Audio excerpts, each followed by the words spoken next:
युवती को प्रेम जाल में फंसाकर शारीरिक शोषण, गर्भवती होने पर युवती को छोड़ा। दिल्ली निवासी एक अनाथ बेसहारा लड़की वीगो ऐप के जरिए मथुरा के एक युवक के झूठे प्रेम में पड़कर कहीं की नहीं रही। पहले युवक ने युवती से जबरन शारीरिक संबंध बनाए और फिर उसे शादी का झांसा देकर गर्भवती कर भाग खड़ा हुआ। अब शातिर युवक युवती को ढूंढे नहीं मिल रहा है। रोहिणी दिल्ली निवासी एक युवती वीगो ऐप के जरिए नौझील निवासी मोहित से मिलती है। ऐप पर शुरू हुई चैटिंग दोस्ती में बदल जाती है। युवक की बातों में आकर युवती नौझील उसके घर आ जाती है। यहाँ युवती की माने तो मोहित उसके साथ जबरन शारीरिक संबंध बना लेता है। युवती इसकी जानकारी युवक के परिजनों को देती है तो युवक के परिजन उसकी शादी मोहित से कराने की बात कहकर मामले को टाल देते हैं। शादी के झांसे में फंसी हुई पीड़िता युवक के साथ ही कुछ दिनों रहती है। युवक उसका लगातार शारीरिक शोषण करता रहता है जिससे वह गर्भवती हो जाती है। कहानी तब बिगड़ती है जब गर्भवती पीड़िता को छोड़ मोहित भाग खड़ा होता है। गर्भवती पीड़िता कथित प्रेमी को ढूंढती फिर रही है। पीड़ित का आरोप है कि वह मोहित को ढूंढते हुए जब उसके घर पहुंची तो मोहित के परिजनों ने उसे मार पीट कर भगा दिया। परेशान युवती दिल्ली से लेकर मथुरा तक पुलिस थानों में न्याय की गुहार लगाती फिर रही है, लेकिन ना तो उसे अभी तक न्याय मिल सका है और ना ही शादी का झांसा देकर फरार हुआ शातिर युवक अभी तक हाथ आया है।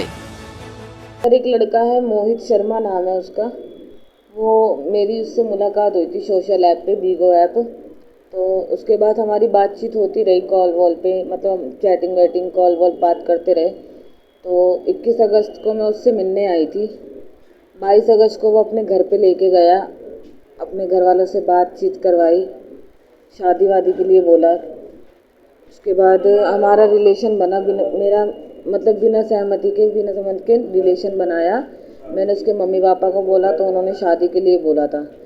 उसके बाद मैं प्रेग्नेंट हो गई जब, तो वो मेरे को छोड़ के चला गया। अब जब से मैं ढूंढ रही हूँ तो वो मिल नहीं रहा। मैं उसके घर पे गई तो उसके घर वालों ने घर में घुसने नहीं दिया और ना ही उस लड़के से मिलवाने की मिलवा रहे। मैं बहुत कोशिश कर रही हूँ उसको ढूंढने की, वो कहीं नहीं मिल रहा है। आपने इसकी शिकायत कहाँ की? मैं नौझील थाने में भी गई थी, मैं फरीदाबाद में भी करा, मैंने नोएडा में भी किया, आखिर मथुरा आना पड़ा। फिर कहीं मेरी किसी ने सुनी नहीं। पुलिस क्या कहती है? वो यही बोलते हैं कि उधर जाओ, ये सब बोल के इधर उधर भगा रहे, कहीं सुन नहीं रहे थे मेरी, इसलिए आखिर में यहाँ पे आना पड़ा। शादी क्या है बात? मैं ये चाहती हूँ कि मुझे और मेरे बच्चे को इंसाफ मिले।